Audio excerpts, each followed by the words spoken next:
Hello বন্ধুরা, আমি শাক বন্ডিল। আজকে এই ভিডিওতে বেশ কিছু সিনেমা সংক্রান্ত আপডেটস আপনার সঙ্গে শেয়ার করব। তবে সবার আগে কথা বলবো ফারহান আখতারের প্রডিউস করা, সিদ্ধান্ত চতুর্বেদী, মালবিকা মোহনান এবং রাঘব জুয়েল অভিনীত আপকামিং বলিউড ছবি ইউদ্রা ট্রেলার নিয়ে যে ট্রেলারটা গতকাল মেকারদের তরফ থেকে অফিসিয়ালি রিলিজ করা হয়েছে। এখন এই ট্রেলারটা কীরকম কী হলো, এর ভালো দিক খারাপ দিক নিয়ে আলোচনা করবো আজকের এই ভিডিওতে। ট্রেলার দেখে গল্প সম্পর্কে যেটা বুঝতে পারা যাচ্ছে, এখানে সিদ্ধান্ত চতুর্বেদীর ক্যারেক্টারটার নাম হচ্ছে ইউদ্রা, যে ক্যারেক্টারটার অ্যাঙ্গার ইস্যুস রয়েছে। আমার যেটা ট্রেলার দেখে মনে হলো, সিদ্ধান্ত চতুর্বেদীর ক্যারেক্টারটা এই অ্যাঙ্গার ইস্যুস থাকবার জন্য কোনো একটা ক্রাইম কমিট করে ফেলছে এবং তার পরবর্তীতে গল্পে কোনো একটা পর্যায়ে তাকে জেলেও যেতে হচ্ছে। অন্যদিকে সিদ্ধান্ত চতুর্বেদীর পাসটা খানিকটা এরকম যে তার বাবা ভারতবর্ষের গোটা দেশের যে সব থেকে বড় ড্রাগ মাফিয়া তার বিরুদ্ধে লড়ছিল, তার এগেনস্ট হয়তো এভিডেন্স কালেক্ট করছিল এবং যে কারণে এই ড্রাগ মাফিয়া অর্থাৎ ছবির যে অ্যান্টাগনিস্ট সে সিদ্ধান্ত চতুর্বেদী বাবাকে মার্ডার করে দিচ্ছে, কিন্তু দেখাচ্ছে পুরো বিষয়টাকে অ্যাজ কার অ্যাক্সিডেন্ট। ট্রেলারটার একদম শুরুতে যে ভয়েস ওভারটা আমরা শুনতে পাই, সেখানে একটা মাইথোলজিক্যাল রেফারেন্স রয়েছে অশ্বত্থামা এবং অর্জুনকে কেন্দ্র করে। যদিও সেই ডায়লগটা শুধুমাত্র একটা হাই দেওয়ার জন্যই রাখা হয়েছে নাকি গোটা গল্পতেই গোটা সিনেমাতেই এই ধরনের মাইথোলজিক্যাল রেফারেন্সেস আমরা দেখতে পাবো, সেটা কিন্তু ট্রেলার দেখে পরিষ্কার হয় না। কারণ বাকি ট্রেলারটার মধ্যে সেভাবে কিন্তু খুব বেশি যে কিছু রিজেম্বলেন্স খুঁজে পাওয়া যাচ্ছে, মহাভারতের সঙ্গে কোনো কানেকশন খুঁজে পাওয়া যাচ্ছে, সেরকম ব্যাপার কিন্তু একেবারেই নয়। সেটা দেখতে হবে, ছবিটা রিলিজ হলেই আমরা সেটা বুঝতে পারবো। এবং ট্রেলারটার মধ্যে যদি আপনারা দেখেন, খুব সুন্দর করে ছোট্ট করে মালবিকা মোহনানের চরিত্রের সঙ্গে সিদ্ধান্তের যে একটা প্রেমের অ্যাঙ্গেল থাকবে, একটা রোম্যান্টিক ট্র্যাক ছবির মধ্যে থাকবে, সেটাকে ছোট্ট করে স্পেস দিয়ে, খুব একটা ট্রেলারটা সেটার জন্য বিঘ্নিত হয় না, ছোট্ট করে স্পেস দিয়ে তারপর অন্যদিকে ফোকাস করে, ওই ড্রাগ মাফিয়ার দিকে ফোকাস করে। তো প্রেমের অ্যাঙ্গেলকে কীভাবে ছোট্ট করে স্পেস দিতে হয়, সেটার একটা ভালো উদাহরণ কিন্তু এই ট্রেলারটা। কারণ অনেক ট্রেলারের ক্ষেত্রে আমরা দেখতে পাই ওই প্রেমের দিকটা ঢোকাতে গিয়ে একটা জার্ক চলে আসে ট্রেলারের মধ্যে, হঠাৎ করে মনে হয় যে কি হঠাৎ করে ঢুকে গেল কেন ভাই, পুরো মূল বিষয় থেকে একবারে ফোকাস ছড়িয়ে দিচ্ছে।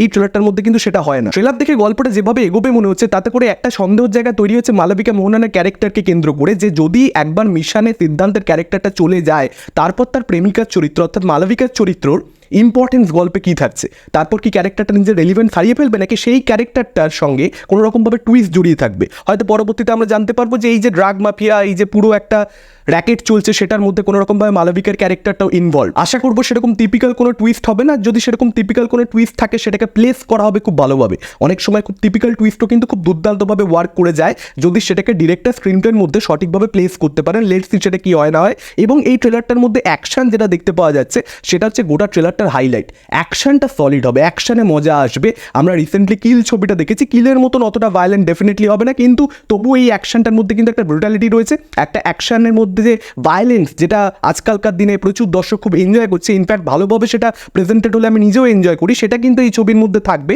সেটা ট্রেলার দেখে একদম পরিষ্কার। এবং অ্যাকশনটাকে খুব দুর্দান্তভাবে এডিট করা হয়েছে। সিদ্ধান্ত অ্যাকশন খুব ভালো করছে এবং সিদ্ধান্তের ফেশিয়াল এক্সপ্রেশনের মধ্যে সেই যে একটা অ্যাঙ্গার ইস্যুজের ক্যারেক্টার প্লে করবার সময় যে অভিনয়টা দরকার, যে এক্সপ্রেশনটা দরকার, সেটা যেহেতু সে ভালো অভিনেতা, সিদ্ধান্ত ভালো অভিনেতা, যে কারণে সেটা কিন্তু ডেলিভার করতে পেরেছে। এবং ডেফিনেটলি ট্রেলারের মধ্যে ব্যাকগ্রাউন্ড মিউজিকের কাজ খুব ভালো, প্রোডাকশন ভ্যালু রয়েছে। ফারহান আখতারের ছবি বুঝতেই পাচ্ছেন, তার প্রডিউস করা ছবি, তো সেক্ষেত্রে প্রোডাকশন ভ্যালু তো অবশ্যই থাকবে। তবে এই ট্রেলারটার মধ্যে যেটা সমস্যা, যেহেতু লিনিয়ারভাবে কাটা হয়েছে, গল্পটা সম্পর্কে আমরা অনেক কিছু একটা পর্যায়ে অবধি কী হবে সেটা বুঝতে পেরে যাচ্ছি, তারপর কী হবে সেটা কিন্তু সম্পূর্ণরূপে মেকার এখানে লুকিয়ে রেখেছে। কিন্তু ট্রেলারটা কোথাও একটা আমার ব্যক্তিগতভাবে একটু বড় হয়েছে মনে হয়েছে।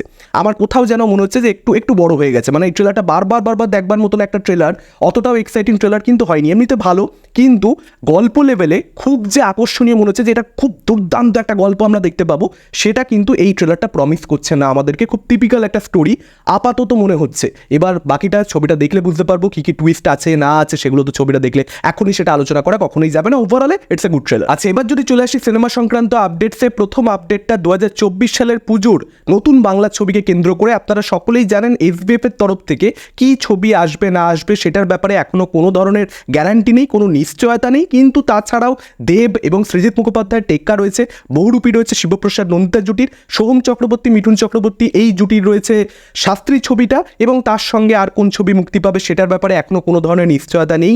বহু ছবির নাম মাঝে মাঝে শোনা যাচ্ছে, কখনো শোনা যাচ্ছে তারা আবার আসবে না।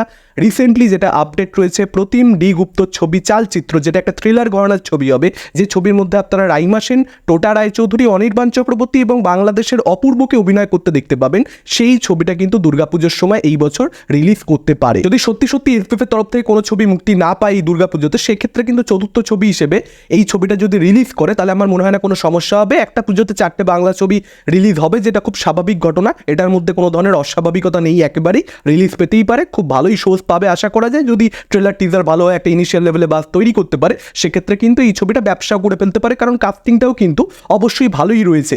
ভালো ট্রেলার হলে, ভালো ছবি হলে সে ছবি কিন্তু পুজোর সময় ব্যবসা করতে পারে। এর পরবর্তী আপডেটটা হচ্ছে অক্ষয় কুমারকে কেন্দ্র করে।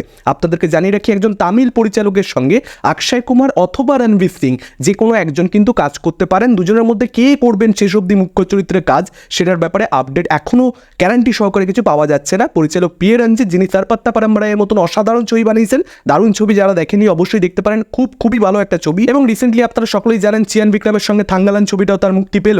তো এই পরিচালক বিরসা মুন্ডাকে নিয়ে একটা ছবি করতে চাইছেন, এবং বিরসা মুন্ডাকে নিয়ে যখন তিনি ছবি করবেন তখন এই দুজনের মধ্যে যে কোনো একজনকে নিয়েই কাজ করবেন, এরাই আলোচনার মধ্যে রয়েছে মেকারদের, এরকমটাই কিন্তু জানতে পারা যাচ্ছে। স্ক্রিপ্টিংয়ের কাজ মোটামুটি ডান, ফাইনাল হয়ে যাচ্ছে স্ক্রিপ্টিংয়ের কাজটা। এই মুহূর্তে কাস্টিং নিয়েই কিন্তু মেকাররা সিদ্ধান্ত নিচ্ছে, সেরকমটাই কিন্তু পিয়ে রঞ্জিত নিজেই বলেছেন। ফলত দেখা যাক শেষ অবধি যে অক্ষয় কুমার এই পরিচালকের সঙ্গে কাজ করেন কিনা, নাকি রণবীর সিং কাজ করেন। যেই কাজ করুক না কেন, আর ডেফিনেটলি অ্যাটলির মতন ছবিতেও পিয়ে রঞ্জিত বানান না, কিংবা সন্দীপ রেড্ডি বাংলার মতন ছবিতেও পিয়ে রঞ্জিত বানান না, কিন্তু যে ছবি তিনি বানান সেই ছবি কিন্তু খুব ভালো হতে পারে, খুব হাটকে কিছু হতে পারে, এবং সেটা ডেফিনেটলি কেরিয়ারে একটা খুব ভালো ছবি উপহার দিতে পারে অক্ষয় কুমারকে অথবা রণবীর সিংকে। এটা ছিল আজকের ওভারঅল আপডেটস। আপনাদের কি মতামত এই আপডেটগুলোকে কেন্দ্র করে? কোন আপডেট নিয়ে আপনারা সবচেয়ে বেশি এক্সাইটেড, এবং ট্রেলারটা আপনাদের কিরকম কি লেগেছে ডেফিনেটলি আপনারা সেটা আমাদের কমেন্ট করে জানাতে পারেন। এই ভিডিওটা ভালো লাগলে লাইক করতে পারেন, শেয়ার করতে পারেন। আমাদের চ্যানেল নতুন হলে চ্যানেলটাকে অবশ্যই সাবস্ক্রাইব করতে পারেন। আজকের মতন টাটা, চোখ রাখুন পরবর্তী ভিডিওতে।